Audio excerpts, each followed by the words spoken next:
How to log into your Commonwealth Bank's online banking account. Hey everyone, welcome back to another tutorial video. In today's video, I'll show you how you can log into your Commonwealth Bank's online banking account. So to do that, first of all, go to this link right over here, which is commbank.com.au on either your mobile device or your browser. Now you can also do this to the app. The process is almost similar. After that, tap on the login option, which will usually be on the top right corner of your screen.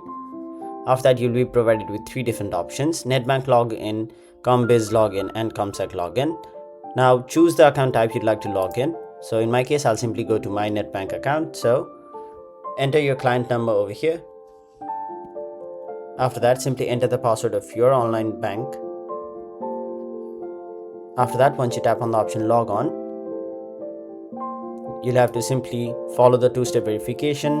Simply approve it from your phone or your email address or your phone number whatsoever. And once you've done that, you'll have successfully logged into your account. So that was it for this video. Thank you so much for watching.